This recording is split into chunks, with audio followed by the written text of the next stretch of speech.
Okay, Assalamualaikum dan salam sejahtera.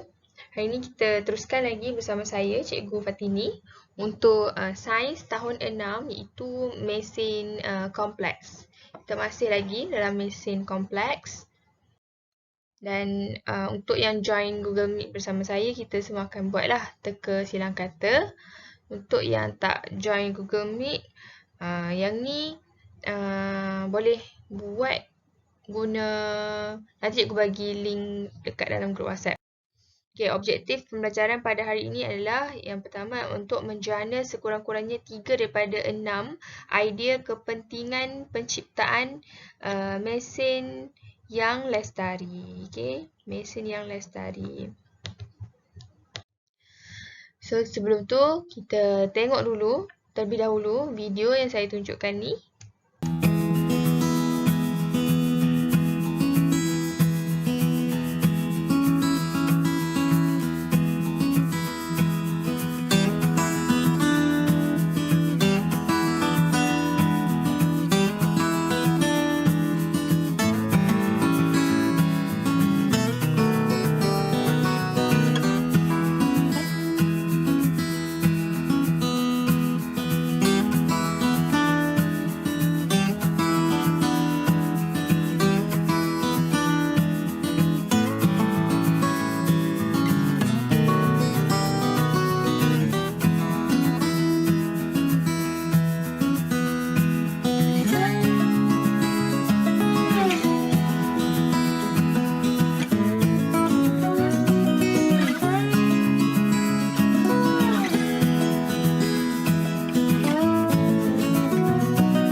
Okey, berdasarkan video sebentar tadi yang awak dapat lihat adalah kita dapat lihat evolusi telefon daripada mula-mula yang ditemukan oleh Alexander Graham Bell, yang ditemukan oleh beliau pada tahun 1893 tak silap saya, dan sehinggalah pada tahun 2019 yang ditunjukkan gambar tu. Dan tak latest lagi telefon tu, yang paling latest dekat situ dia tunjuk adalah Samsung Galaxy S9. Sekarang ni rasanya ramai lagi yang lebih expert tahu apa lagi telefon-telefon yang latest sekarang seperti Samsung sekarang pun dah ada yang flip, ada yang boleh besar, ada yang flip kecil semua kan. So kita boleh tengok perkembangan teknologi daripada dulu, mula-mula ditemukan sehinggalah sekarang. Dari situ kita dapat lihat teknologi ni berkembang dari masa ke semasa. Apa tujuan teknologi ni berkembang? Sudah semestinya untuk memudahkan lagi urusan kita lah, memudahkan lagi urusan manusia Dan kita juga dapat lihatlah yang penggunaan mesin. Sebenarnya telefon tu pun adalah mesin. Telefon adalah mesin kompleks, merupakan yang banyak gabungan dia dalam tu. Kat isi-isi dalam tu ada gear, ada pelbagai lagi dekat dalam telefon tunjukkan, dan ianya merupakan sebuah mesin kompleks lah yang kita dapat, dan sekarang ni pun masih lagi berkembang. Mungkin untuk 10 tahun lagi, 20 tahun lagi kita tidak tahu apa lagi gadget yang akan keluar. So, hari ni kita akan masuk kepada mesin Lestari. Yang ni awak boleh buka buku teks muka surat 201. Okey, dekat dalam buku teks 201 ni ada ditunjukkan gambar pertanian membajak tanah. Okey, gambar yang pertama yang ditunjukkan adalah petani membajak tanah menggunakan kerbau. Yang ni masih lagi diamalkan, tapi kalau dekat kita sudah kurang lah. Dah banyak dikurangkan, banyak sekarang ni guna mesin. Tujuannya kenapa? Kenapa manusia memilih untuk menggunakan mesin daripada kerbau? Seperti kita tengoklah, kerbau ni dia pun hidup sama seperti kita. Jadi dia ada tenaga dia yang terhad. Kalau mesin dia tidak terhad selagi ada minyak ada, selagi itulah boleh guna. Tapi untuk kerbau dia pun macam kita, tenaga dia terhad. Kita pun, tenaga manusia pun terhad. Nak tolak tu sampai berapa lama? Takkanlah satu hari. Macam tu. Jadi hari ini kita akan belajar berkenaan dengan penciptaan mesin yang lestari. Jadi mesin lestari ni dia akan bagi perubahan dekat kita dari masa ke semasa. Maksudnya mesin ni dicipta untuk menyelesaikan masalah dalam hidup kita, dan dari setiap masa sebenarnya perkembangan mesin ni kita boleh nampak. Maksudnya teknologi lah.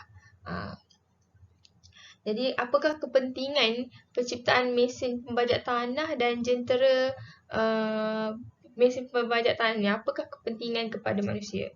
Okay, antara kepentingan dia ni, kita boleh nampak kat sini. Dari segi masa.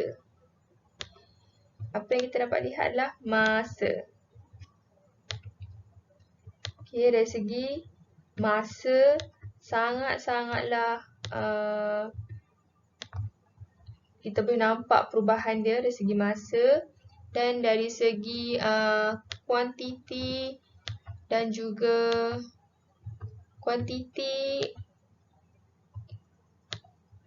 dari segi kuantiti. Okay, kuantiti ni pula kita boleh lihatlah.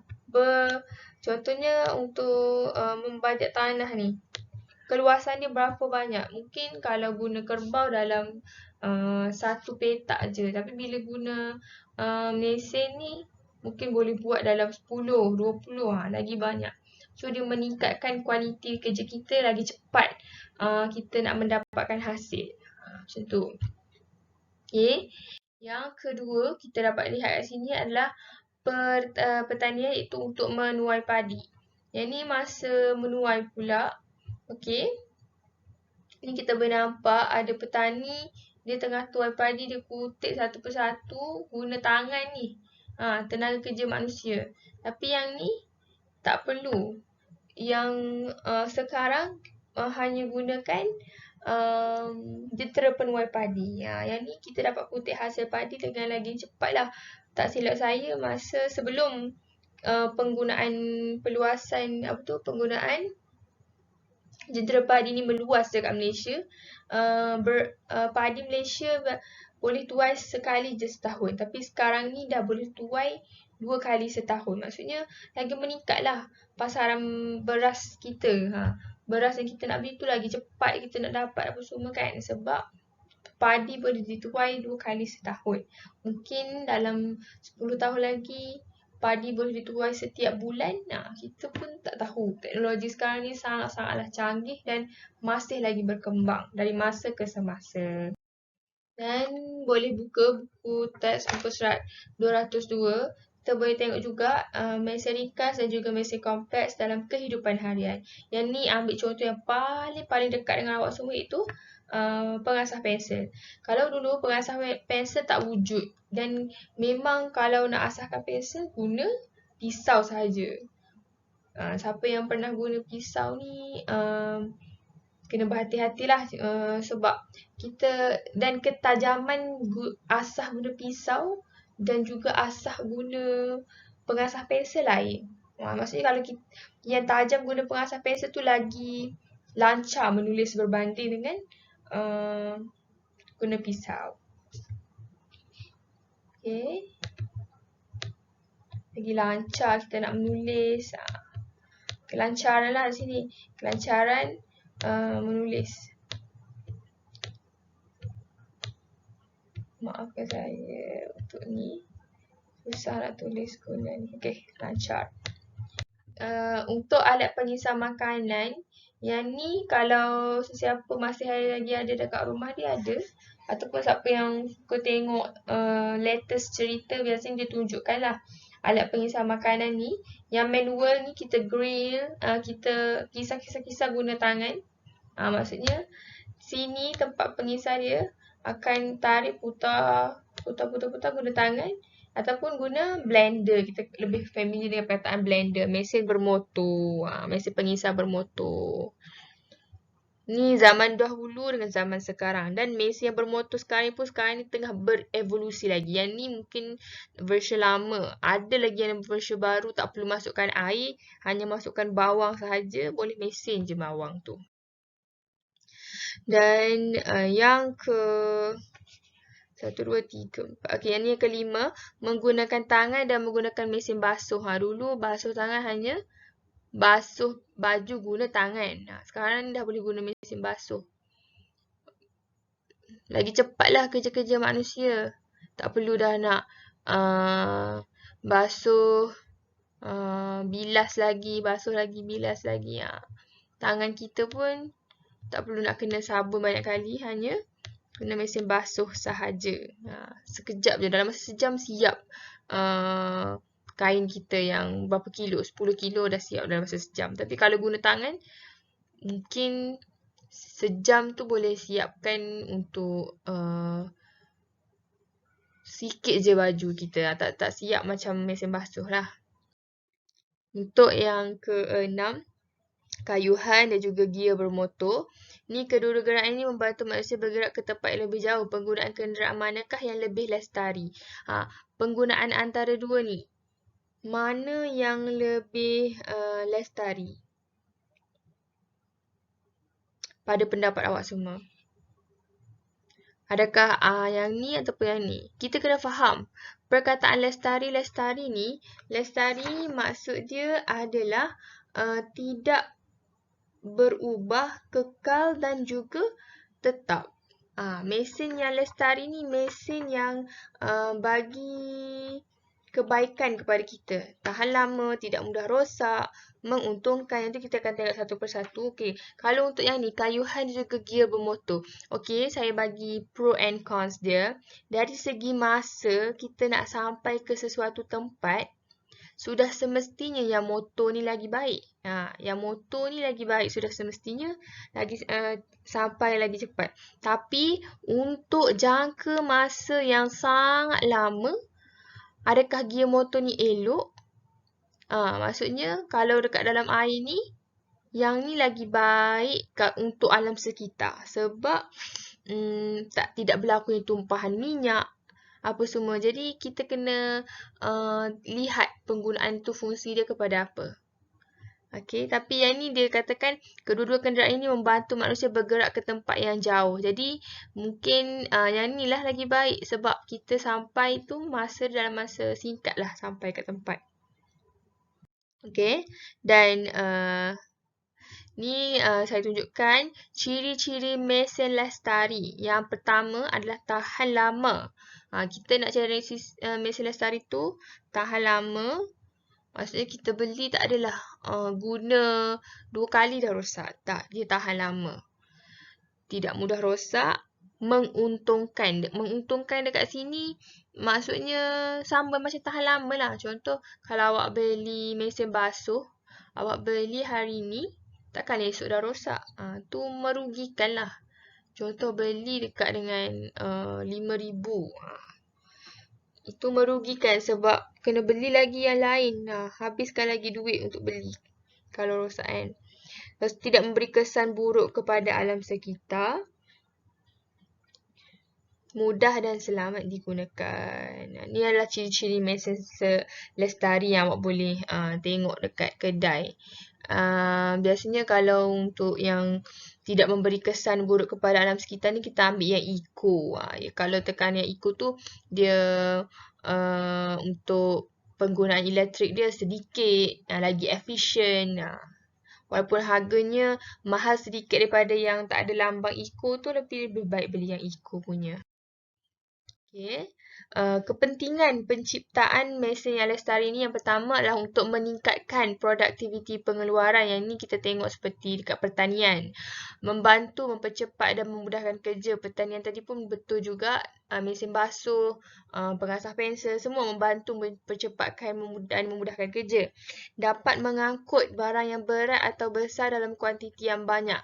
Yang ni kita boleh tengok kalau dulu pengangkutan kenderaan ada yang gunakan kuda untuk angkut barang apa semua, tapi sekarang ni dah ada lori. Masa perjalanan dari penghantaran satu tempat ke satu tempat yang lain menjadi lebih singkat. Contohnya sama macam kuda tadi bawa pergi satu tempat ke satu tempat. Tapi sekarang kita ada pelbagai. Kita boleh nak guna kereta, boleh nak guna kapal terbang, boleh juga nak guna lori untuk hantar barang. Komunikasi menjadi lebih mudah dan cepat walaupun berada jarak yang jauh. Tengoklah sekarang ni, lagi-lagi PDPR, banyak lagi evolusi-evolusi yang berlaku. Kalau dulu Google Meet ni tidaklah digunakan secara meluas, tapi sekarang dah digunakan secara meluas.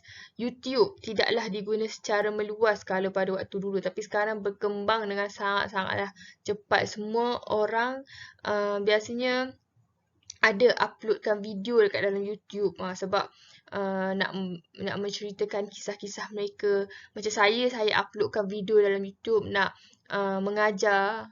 Jadi pelbagai evolusi yang kita dapat kat situ.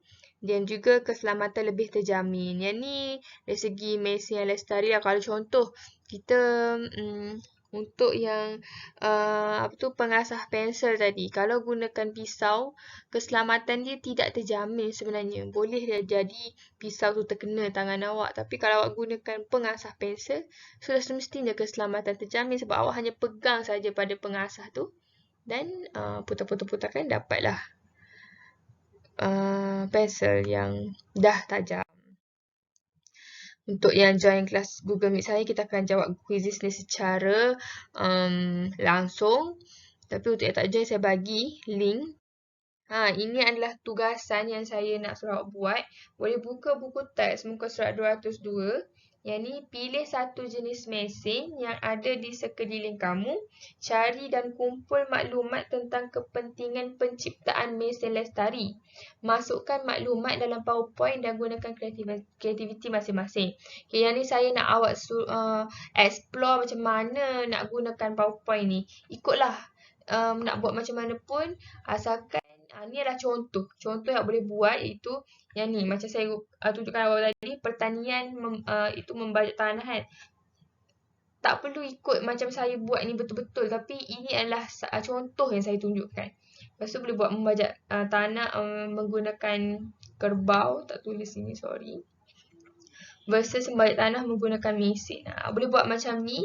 Dan nyatakan kepentingan. Apa kepentingan dia. Nyatakan lagi. Boleh buat lagi PowerPoint yang lain. Kepentingan dia adalah cepatkan kerja, masa jadi lebih singkat.